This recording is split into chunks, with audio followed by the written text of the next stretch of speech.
Welcome to जी के G S with Manish sir.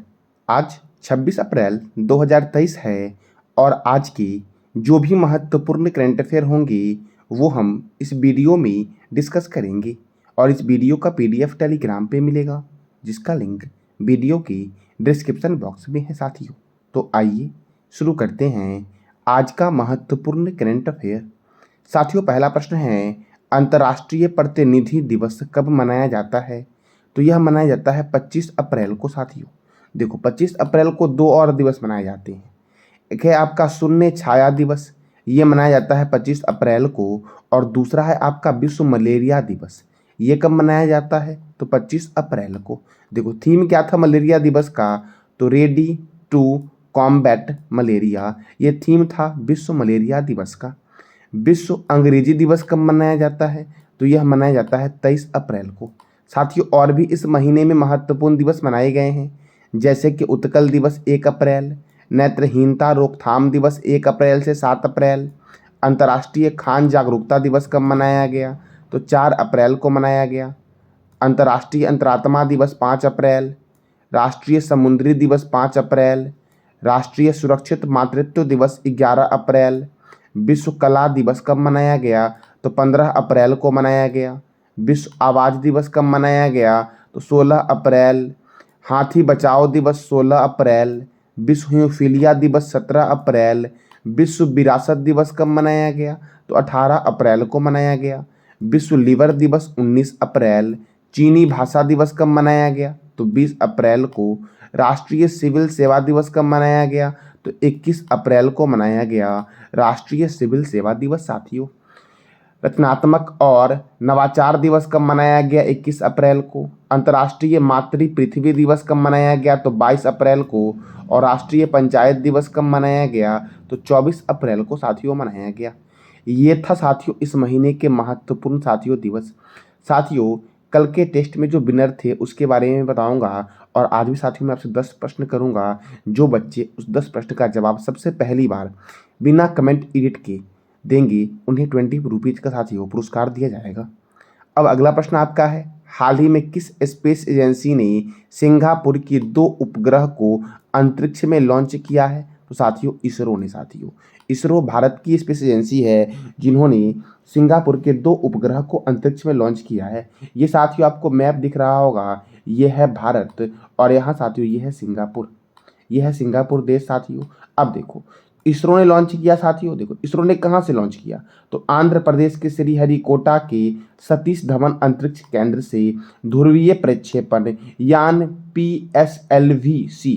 कौन सा यान? तो यान का नाम उसका है यान PSLV-C 55 के जरिए सिंगापुर के 2 उपग्रह, एक उपग्रह का नाम है टेलिओस 2 और दूसरे का नाम है न्यू मिलाइट 4 को लॉन्च किया गया है इसरो के द्वारा, और ये दोनों सिंगापुर के उपग्रह हैं।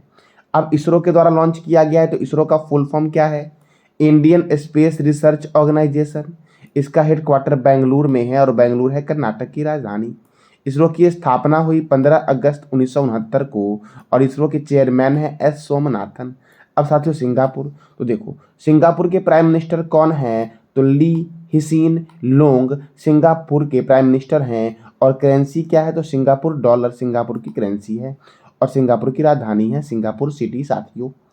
अब अगला प्रश्न है आपका, किस देश ने 900 फीट पर दुनिया के दूसरे सबसे गहरे ब्लू होल का अनावरण किया है साथियों? तो ब्लू होल की साथियों खोज जो की गई है ये मैक्सिको में साथियों। कहाँ पर? मैक्सिको में साथियों। देखो ब्लू होल, ये इमेज में दिख रहा हो साथियों, यही है साथियों ब्लू होल। देखो ब्लू होल हिमयुग के दौरान उथले समुद्र जल में बने हैं साथियों, और इसका नाम है तामजा नाम का मैक्सिको के तट पर एक नया होल खोजा गया है। ब्लू होल दुनिया का दूसरा सबसे गहरा ब्लू होल है साथियों, और इसका नाम क्या है? तामजा, जो मैक्सिको के तट पर साथियों खोजा गया है।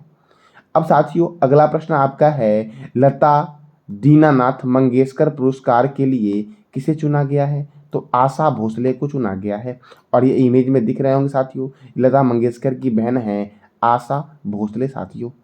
अब अगला प्रश्न आपका है, हाल ही में केंद्र सरकार ने सूडान में फंसे भारतीयों को लाने के लिए कौन से अभियान की शुरुआत की है? तो साथियों ऑपरेशन कावेरी की शुरुआत की गई है। देखो साथियों, ये जो ऑरेंज कलर में दिख रहा है ये है सूडान और ये है अपना देश भारत साथियों।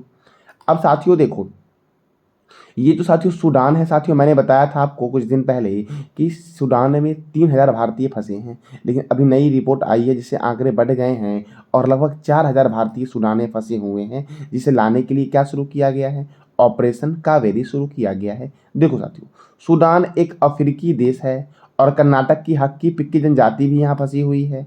और केंद्रीय विदेश मंत्री कौन है, एस जयशंकर, और केंद्रीय रक्षा मंत्री कौन है, राजनाथ सिंह। इन दोनों को ये कार्य दिया गया है। अब साथियों ऐसा क्यों, तो सूडान में अभी गृह युद्ध चल रहा है, एक मिलिट्री और दूसरा पैरामिलिट्री दोनों आपस में लड़ रहे हैं। इसी कारण से सूडान में 4,000 भारतीय फंसे हुए हैं। सूडान की राजधानी क्या है, खार्तूम, और सूडान की करेंसी क्या है, तो स्वेडिश पौंड सूडान की करेंसी है साथियों। अब देखो साथियों, भारत जब यूक्रेन में युद्ध हो रहा था, यूक्रेन के लिए भारत सरकार ने कौन सा अभियान शुरू किया था, ऑपरेशन गंगा। और यमन के लिए साथियों ऑपरेशन राहत की शुरुआत की थी भारत सरकार ने साथियों। अब अगला प्रश्न आपका है, ई श्रम पोर्टल पर माइग्रेट मजदूर के लिए नए सुविधा का शुभारंभ किया गया है। यह पोर्टल कब लॉन्च किया गया साथियों, ई श्रम पोर्टल, तो ये लॉन्च किया गया था 26 अगस्त 2021 को लॉन्च किया गया था। और किसके द्वारा लॉन्च किया गया था, तो साथियों श्रम एवं रोजगार मंत्रालय के द्वारा लॉन्च किया गया था। तो आपको जवाब देना है कमेंट बॉक्स में कि वर्तमान में श्रम और रोजगार मंत्रालय किनके पास है साथियों। अब देखो साथियों, इसमें पंजीकरण के लिए उस व्यक्ति की आयु होनी चाहिए 16 से 59 वर्ष के बीच होनी चाहिए। और ई श्रम पोर्टल अब पंजीकृत श्रमिकों को बेरोजगार के अवसर, अप्रेंटिसशिप कार्यक्रम, कौशल पहल, डिजिटल प्रशिक्षण, पेंशन योजनाओं और राज्य विशेष योजनाओं से जुड़ने की अनुमति देगा साथियों। अब साथियों अगला प्रश्न आपका है, हाल ही में प्रधानमंत्री नरेंद्र मोदी ने भारत की पहली वाटर मेट्रो रेल सेवा को हरी झंडी दिखाई है, कहाँ से साथियों, तो केरल से साथियों। कहाँ से, केरल से। अब देखो ये मैप दिख रहा है साथियों, केरल जो है ये दक्षिण भारत का राज्य है, ये ऑरेंज कलर में केरल है साथियों, ये दक्षिण भारत का राज्य है केरल। अब देखो केरल में साथियों कहाँ पर साथियों, तो देखो वाटर मेट्रो कोचीन के आसपास के 10 द्वीपों के बीच शुरू किया गया है। कहाँ पर, तो कोचीन के आसपास में। और कोचीन कहाँ है, तो केरल में है। तो केरल की राजधानी क्या है, तिरुअनंतपुरम। केरल के गवर्नर हैं आरिफ मोहम्मद खान और केरल के मुख्यमंत्री हैं पिनराई विजयन। केरल में राज्यसभा सीट 9 है और लोकसभा सीट 20 है। पाराम्बिकुलम नेशनल पार्क कहाँ पर है, तो केरल में है पाराम्बिकुलम नेशनल पार्क। पेरियार राष्ट्रीय उद्यान केरल में है। साइलेंट वैली राष्ट्रीय उद्यान केरल में है।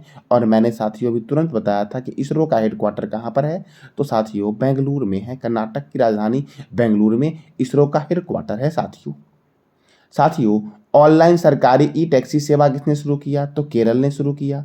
संतोष ट्रॉफी 2022 का खिताब केरल ने जीता है, किसको हरा करके, पश्चिम बंगाल को हरा करके। साथियों मैंने भी कल मैंने साथियों एक वीडियो अपलोड किया था एमटीएस के संबंध में साथियों, जो महत्वपूर्ण स्पोर्ट्स के प्रश्न बनते हैं वो सारे आपके वहाँ से कवर हो जाएंगे, जिसका लिंक मैं वीडियो के डिस्क्रिप्शन बॉक्स में डाल दिया हूँ, तो वहाँ से साथियों वो वीडियो को आप देख लेना। अब साथियों देश की पहली पेपरलेस अदालत कौन बनी है, तो केरल हाई कोर्ट बनी है। अपनी खुद की इंटरनेट सेवा शुरू करने वाला भारत का पहला राज्य कौन है, तो केरल है। जीएसटी चोरी को रोकने के लिए लक्की बिल ऐप की शुरुआत किसने की, तो केरल ने की। साथियों जीएसटी का फुल फॉर्म क्या होगा, इसका जवाब देना है कमेंट बॉक्स में आपको। केरल हाई कोर्ट क्षेत्रीय भाषा मलयालम में फैसला प्रकाशित करने वाला पहला हाई कोर्ट बना है। और केरल में साथियों एक तितली की नई प्रजाति खोजी गई है जिसका नाम है कैस्टोरिस ब्रोमस सदाशिव साथियों, यह तितली की प्रजाति है साथियों। इसी से साथियों मैं लास्ट में आपसे 10 प्रश्न करूंगा, जो बच्चे साथियों सबसे पहले 10 प्रश्न का जवाब कमेंट बॉक्स में सही देंगे उसे 20 रुपीज़ की साथियों पुरस्कार दी जाएगी साथियों। और साथियों उसके लिए आपको मेरे व्हाट्सअप नंबर पर आपको मैसेज करना पड़ेगा, जो बच्चे सबसे पहले जवाब देंगे साथियों अगला प्रश्न आपका है, किस स्टेडियम ने सचिन तेंदुलकर को उनकी 50वीं जयंती पर एक स्टैंड से सम्मानित किया है, तो साथियों सरजाह स्टेडियम ने साथियों सचिन तेंदुलकर की जयंती पर एक स्टैंड से सम्मानित किया, यानी कि सरजाह स्टेडियम के एक स्टैंड का नाम क्या होगा, तो सचिन तेंदुलकर स्टैंड है साथियों। अब सरजाह स्टेडियम है कहाँ पर, तो संयुक्त अरब अमीरात में है सरजाह स्टेडियम साथियों। ईडन गार्डन स्टेडियम कोलकाता में है। साथियों, नरेंद्र मोदी स्टेडियम अहमदाबाद में है और आपको बताना है कमेंट बॉक्स में कि वानखेड़े स्टेडियम कहाँ है। साथियों, सचिन तेंदुलकर को भारत रत्न 2014 में दिया गया था। अब अगला प्रश्न आपका है, हाल ही में सीमा सड़क संगठन ने किस राज्य के माना गांव को देश के पहले गांव के रूप में चिन्हित किया है साथियों? तो सीमा सुरक्षा बल अर्थात बीआरओ ने साथियों उत्तराखंड के माना गांव को देश के पहले गांव के रूप में सूचीबद्ध किया है साथियों। अब साथियों बीआरओ ने किया है तो सबसे पहले जानते हैं बीआरओ के बारे में, फिर जानेंगे उत्तराखंड के बारे में। तो बीआरओ बॉर्डर रोड ऑर्गेनाइजेशन, इसका हेडक्वार्टर कहाँ है? नई दिल्ली में, और इसकी स्थापना हुई 1960 में और इसके डायरेक्टर जनरल है राजीव चौधरी। अब साथियों उत्तराखंड की राजधानी क्या है? देहरादून। उत्तराखंड के गवर्नर कौन है? गुरमीत सिंह। उत्तराखंड के मुख्यमंत्री कौन है? पुष्कर सिंह धामी। और यहाँ पे राज्यसभा सीट 13 है और लोकसभा सीट 5 है। जिम कॉर्बेट राष्ट्रीय उद्यान भारत का प्रथम राष्ट्रीय उद्यान है जिसका पुराना नाम है हैली नेशनल पार्क और इसकी स्थापना हुई थी 1936 में। साथियों, इस नेशनल पार्क के बीचों बीच से रामगंगा रिवर निकलती है और जिम कॉर्बेट नेशनल पार्क का नया नाम कर दिया गया है रामगंगा नेशनल पार्क। नंदा देवी राष्ट्रीय उद्यान, फूलों की घाटी राष्ट्रीय उद्यान, राजाजी राष्ट्रीय उद्यान उत्तराखंड में है। टिहरी बांध परियोजना भागीरथी नदी पर स्थित है। उत्तराखंड के मुख्यमंत्री ने समर्थन ई गवर्नेंस पोर्टल लॉन्च किया। भूकंप अलर्ट ऐप लॉन्च करने वाला भारत का पहला राज्य कौन बना है? तो उत्तराखंड बना है। उत्तराखंड के देहरादून में है सूर्यधार झील। Best adventure tourism destination award किसे दिया गया? उत्तराखंड को दिया गया है। गणतंत्र दिवस 2023 की झांकी में प्रथम पुरस्कार उत्तराखंड को दिया गया है। भारत का पहला सरकारी मदर मिल्क बैंक स्थापित किया है किसने? तो उत्तराखंड ने किया है। भारत का पहला इलेक्ट्रिक तीर्थ यात्रा गलियारा उत्तराखंड में बनाया गया है और पशु संरक्षण के लिए ए हेल्प अर्थात एनिमल हेल्प कार्यक्रम की शुरुआत किसने की है? तो उत्तराखंड ने की है साथियों। साथियों, ये था आज का आपका महत्वपूर्ण करंट अफेयर। साथियों, कल जो मैंने आपसे टेस्ट लिया था उस टेस्ट में जो टॉपर साथियों हैं वो हैं अभिनव कुमार साथियों, जिन्होंने सबसे पहले जवाब दिया। और साथियों, कल मैंने जो प्रश्न किया था वो प्रश्न था किबुल लामजाओ राष्ट्रीय उद्यान को कब राष्ट्रीय उद्यान घोषित किया गया? तो 1977 में घोषित किया गया।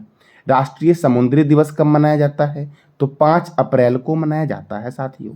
अगला प्रश्न था साथियों आपका कि दीपिका मिश्रा को किस राज्य में रेस्क्यू अभियान चलाने के लिए वीरता पुरस्कार से सम्मानित किया गया? तो मध्य प्रदेश में साथियों। साथियों, जो बच्चे साथियों आज के 10 प्रश्न का जवाब सबसे पहले देंगे उसे 20 रुपीज साथियों गूगल पे किया जाएगा साथियों, पुरस्कार के तौर पे साथियों। साथियों, फिर मैंने पूछा था आपसे कि उत्तर प्रदेश किस वर्ष तक राज्य के सभी वाहन को इलेक्ट्रिक वाहन में बदलेगा? तो 2030 तक। केंद्रीय वनस्पति अनुसंधान केंद्र कहाँ है? लखनऊ में है। मैगिनोट रेखा साथियों, सही कर लेना, मैगिनोट रेखा ये किस देश के बीच स्थित है? जर्मनी और फ्रांस के बीच स्थित है। National highway authority of India की स्थापना साथियों 1995 में हुई थी और जो एक्ट के तहत हुई थी वह एक्ट था 1988 का एक्ट के तहत हुआ था। National highway authority of India की स्थापना कब हुई थी? 1995 में हुई थी साथियों। वर्तमान में केंद्रीय मत्स्य और पशुपालन मंत्री कौन है? पुरुषोत्तम रूपाला है। फीफा का मुख्यालय कहाँ है साथियों? ज्यूरिख में है। और मैं लास्ट प्रश्न किया था कल आपसे कि बास्केटबॉल में खिलाड़ियों की संख्या कितनी होती है? तो 5 होती है साथियों। आज का आपका प्रश्न 10 है जिसका जवाब देना है कमेंट बॉक्स में आपको। पहला आपका है विश्व मलेरिया दिवस कब मनाया गया? सिंगापुर के प्रधानमंत्री कौन बने हैं? तीसरा आपका है सूडान में फंसे भारतीयों को लाने के लिए कौन से अभियान की शुरुआत की गई है? चौथा आपका है ऑपरेशन राहत का संबंध किस देश से साथियों है? और ई श्रम पोर्टल की शुरुआत कब हुई साथियों? डेट के साथ आपको बताना है कब हुई ई श्रम पोर्टल की शुरुआत। केरल के मुख्यमंत्री कौन बने हैं? सचिन तेंदुलकर को भारत रत्न कब दिया गया था? और सीमा सड़क संगठन की स्थापना कब हुई? और तीसरा प्रश्न आपका था जिम कॉर्बेट नेशनल पार्क की स्थापना साथियों कब हुई? ये 9वां प्रश्न था साथियों। और आपका 10वां प्रश्न आपका है गणतंत्र दिवस 2023 की झांकी में कौन से राज्य ने प्रथम पुरस्कार प्राप्त किया है? इस 10 प्रश्न का जवाब देना है आपको कमेंट बॉक्स में साथियों। और साथियों, जानकारी कैसी लगी इसका जवाब आप अवश्य कमेंट बॉक्स में देना। और अच्छी लगी तो चैनल को लाइक करें, शेयर करें और साथियों सब्सक्राइब करें और साथ साथ बेल आइकन को भी दबा दें ताकि आपको डेली नोटिफिकेशन समय पर मिलता रहे साथियों। धन्यवाद।